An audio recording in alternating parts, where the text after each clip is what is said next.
On regarde bien ces dégagements ratés de Safonov parce qu'il y a un détail de génie que t'as peut-être manqué, mais qui a pourtant complètement fait basculer le match d'hier en la faveur du Paris Saint-Germain. Je t'explique. Mais avant ça, n'hésite pas à t'abonner, tous les jours je te fais des vidéos sur le sport. Hier, si t'as regardé le match Bayern-PSG, t'as sûrement remarqué un truc, c'est que le gardien parisien, Safonov, a raté quasiment tous ses dégagements en les envoyant sur le côté gauche en touche. Perso, ça m'a rendu fou pendant le match, sauf qu'au final, c'était pas du tout un hasard ou une mauvaise performance de sa part, non, tout était fait exprès. Car sur ce fameux côté gauche, je trouvais le principal danger du Bayern Munich, un certain Michael Olise. Et donc, pour le contrer, Luis Enrique, il s'est inspiré des tactiques du rugby et du football américain, en demandant donc à son gardien de multiplier les dégagements en touche du côté d'Olise, pour surcharger en nombre de défenseurs parisiens le côté d'Olise. En fait, ça a fait coulisser tout le bloc parisien de ce côté-là, plaçant l'ailier français en infériorité numérique et donc dans des espaces ultra resserrés où il n'a pas du tout pu s'exprimer. D'ailleurs ça a marché parce que pendant le match, Olise a été ultra inoffensif, c'est d'ailleurs peut-être l'une des plus mauvaises performances de sa saison, permettant finalement au Paris Saint-Germain de tranquillement se qualifier pour la finale de la Ligue des Champions. Bref, encore un coup de maître tactique de la part de Luis Enrique, et maintenant on n'attend plus qu'une chose, c'est de voir ce qu'il va nous préparer pour la finale face aux Gunners. Tous les 6 mètres ratés de Safonov, ce n'était pas raté, c'était une stratégie de notre Luis Enrique. Comme vous pouvez le voir, ces dégagements à 90%, ils étaient toujours en touche, et du côté de qui? De Olise. Tout ça, c'était une stratégie bien ficelée cousu-meng par notre Lucho international. En fait, en faisant le dégagement de ce côté-là vers Olise, il y a tous les joueurs qui s'entassaient du coup de ce côté-là. Olise se retrouvait seul, enfin isolé en tout cas dans cette zone-là,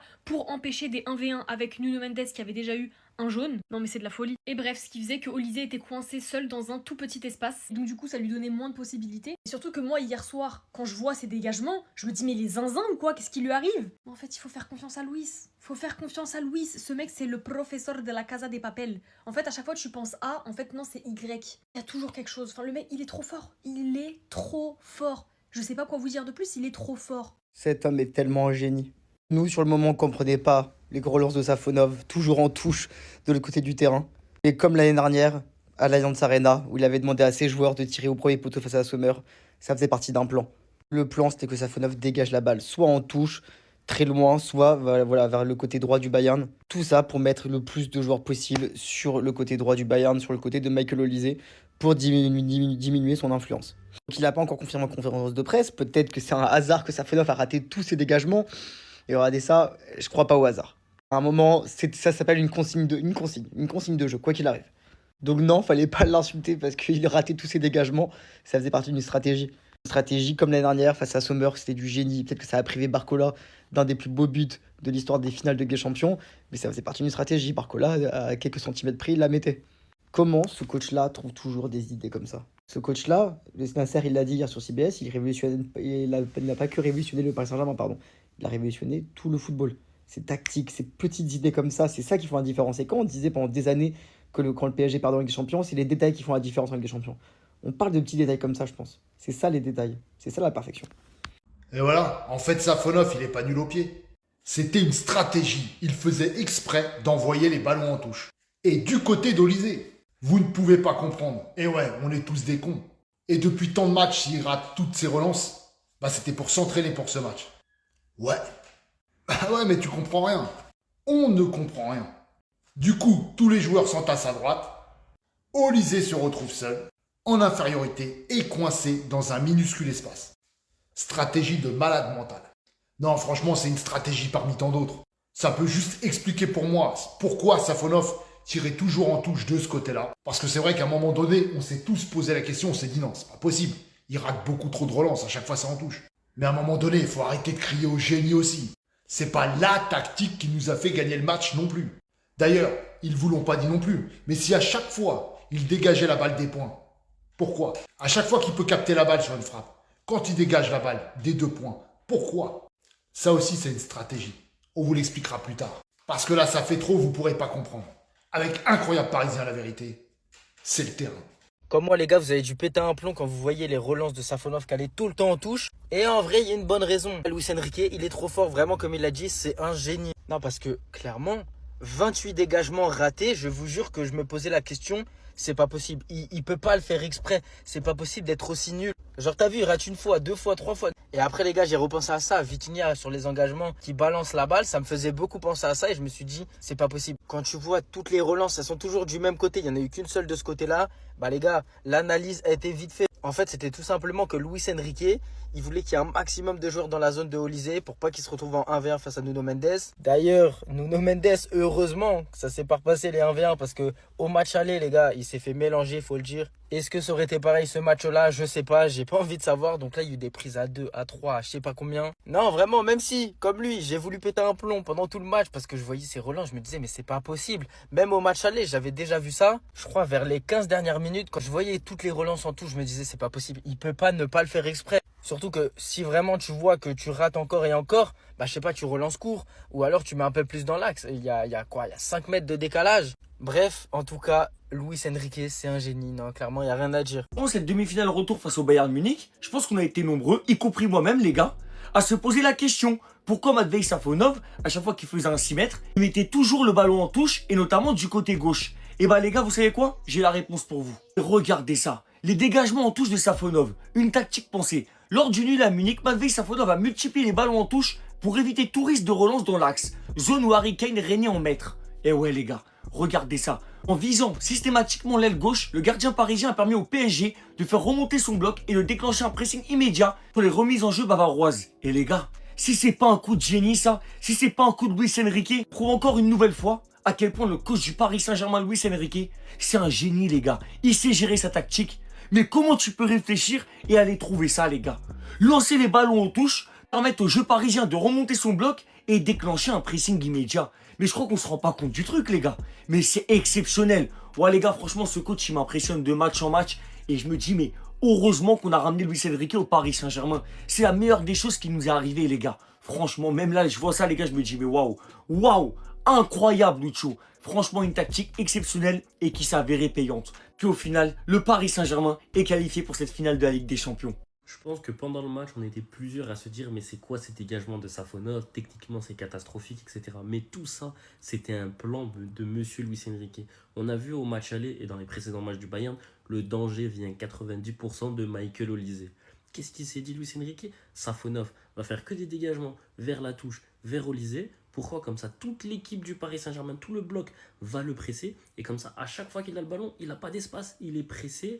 Le Paris Saint-Germain peut faire des contre-attaques. Et en plus de ça, quand il y a des touches du côté du Bayern, eh ben, le Bayern qui veut jouer le 1 contre 1 en défense avec Upamecano et Ta, ben, ils sont dans la merde.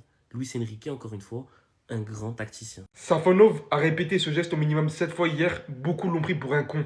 J'ai moi-même mis énormément de temps à comprendre. Mais la vérité, c'est qu'on ne peut juste pas lutter avec l'intelligence de ce mec. Il lui a fallu un seul match pour trouver la faille et le rendre hors course, hors piste. Olise hier soir était très loin de son match aller. Comment vous dire que Safonov, via ses longs 6 mètres, a tardé volontairement de une à chaque fois pour les tirer et cherchait constamment de 2 à provoquer une touche pour les Bavarois. Vu que Safonov faisait ça lentement, cela permettait aux joueurs du Paris Saint-Germain de se grouper sur le côté d'Olise, d'ainsi surcharger la zone, ce qui à ce moment précis laissait constamment Olise en infériorité numérique face aux joueurs du Paris Saint-Germain. Oui, personne ne l'avait pensé, tout le monde le prenait pour un fou hier soir.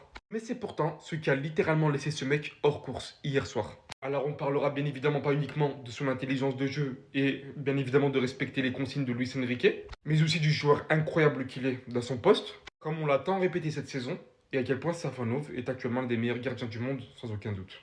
Mais alors ce coup-là, j'étais très loin de l'avoir vu. Je tire ma casquette, j'ai rien à dire.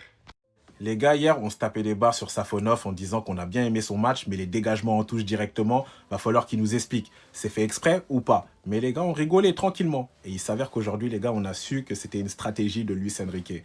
Les gars, qu'est-ce qu'il est fort. Je cesserai de le dire, mais qu'est-ce qu'il est fort, les gars. Dégagement en touche pour mettre du monde sur le côté d'Olise, pour l'empêcher d'être en 1 contre 1 et donner la balle à chaque fois à Luis Diaz. On sait que Luis Diaz, il allait faire des différences, mais il n'allait pas faire des différences tout le match. Mais on a limité l'influence d'Olise. C'est trop fort, les gars. C'est trop fort. Franchement, Luis Enrique, il nous déçoit jamais. Mais hier, je me posais des questions parce que je me disais, quand même, ok, Safonov, peut-être niveau du pied, c'est pas un Raya, c'est pas un Neuer, mais mettre des ballons chaque fois en touche, faut qu'il nous dise la vérité. Qu'est-ce qui se passe? Il a la pression. Qu'est-ce qui se passe? Les gars, Luis Enrique, il est vraiment trop fort. J'ai plus les mots, les gars. J'ai plus les mots, tellement c'est fort. Luis Enrique, big respect. Ok, chaque dégagement va en touche. Ok, chaque sortie aérienne, j'ai l'impression qu'il va mettre un crochet à un adversaire. Ok, c'est pas le gardien qu'on attendait en début de saison titulaire. Ok, c'est pas un grand nom. Ok, il vient pas d'un autre grand club. 0 but, on va à Chelsea. 0 but, on va à Liverpool. Un petit but face au Bayern à la 92e minute. Qu'est-ce que vous voulez demander de plus? Plus de tout ça, il rassure sa défense. Tous ses coéquipiers ont confiance en lui. Il a ramené une sérénité qu'on n'avait pas avec le Racing Chevalier. Donc s'il vous plaît, on va mettre du respect sur Safonov. Et si cette saison Safonov remporte la Ligue des Champions avec le PSG, il aurait été l'un des artisans majeurs lui aussi défensifs. Et ça sera lui aussi l'un des meilleurs gardiens du monde. Ça s'appelle Neuer ou pas Neuer, on s'en fout. Parlons de cet homme aussi, s'il vous plaît. Parlons de Molotov Safonov. Ruskov Safonov, parlons-en, s'il vous plaît. Non, parce que il y avait du monde pour le vanner. Il y avait du monde, même pendant le match, ça voulait le vanner, tout ça, les dégagements en touche. Les gars, si c'est ça qu'on doit avoir, tant qu'il fait les arrêts, moi ça me va. Moi ça me va. Dégagement en touche, arrêt disgracieux, j'en ai rien à foutre. J'en ai rien à foutre. Tant qu'il n'y a pas but au final, j'en ai rien à foutre. Vous entendez ce que je dis? J'en ai rien à faire, les frères. J'entendais les commentateurs dire qu'il était disgracieux dans ses arrêts, qu'il était pas beau à voir jouer entre guillemets. Mais au final, on demande à un gardien d'arrêter les buts. Ni plus, ni moins. On demande à un gardien d'avoir la mentale et de ne pas céder sous la pression. Ce mec-là ne tremble jamais. Alors oui, il prend un but en toute fin de match sur une erreur défensive qui n'est pas la sienne d'ailleurs. Kane contact à lui, les gars. Kane devant les buts en 1 contre 1, c'est but. Voilà, on va pas se voiler la face, c'est but. Malgré tout, il sort quoi? 5-6 parades, je ne sais plus. XXL. XXL ce soir. XXL. Et ce que j'aime bien avec lui, c'est que certes, il claque le ballon, il capte peu le ballon. Mais en fait, ses claquettes, elles partent loin. C'est pas comme Donnarumma au Chevalier qui les remettait dans les pieds de l'attaquant. Lui, ça part loin sur les côtés et c'est bon. Il n'y a pas de but. Et ça que j'aime bien. C'est simple, mais c'est efficace. Simple, mais efficace. Les gars, je voudrais revenir sur un petit sujet. Vous savez, Matvei Safonov, il y en a beaucoup qui l'ont critiqué après le match parce qu'il faisait des dégagements dégueulasses. En fait, les problèmes, les gars, ce que vous n'avez pas compris, c'est que c'était pas dégueulasse. C'était tout sauf un hasard. Ils le disent là. Les dégagements directement en touche de Safonov, c'était tout sauf un hasard. Tout simplement, vous n'avez pas remarqué que Matvei Safonov, à chaque fois qu'il faisait ses sorties de but, il dégageait tout le temps la balle en touche du côté gauche du terrain. Or, Michael Olise était du côté droit. Luis Enrique lui a tout simplement fait comprendre qu'il fallait faire un plan anti-Michael Olise pour justement éviter que Michael Olise récupère le ballon sur l'aile et lance des contre-attaques, tout simplement. Matvei Safonov a simplement fait ce que Luis Enrique lui a demandé et il l'a fait à merveille, les gars. Donc voilà, moi je suis super fier de Matvei Safonov parce que dans l'ensemble du match, il a été incroyable, mais incroyable. Et j'insiste vraiment là-dessus, les gars, pour dire que Matvei Safonov mérite entièrement et amplement sa première place comme gardien titulaire du PSG. Donc voilà, les gars, dites-moi ce que vous en pensez dans les commentaires. Mais les gars, vraiment, je suis tellement heureux parce que là, on est à plus qu'un match de faire le back-to-back. Mais je suis encore plus heureux parce qu'on va faire le back-to-back avec Matvei Safonov, les gars.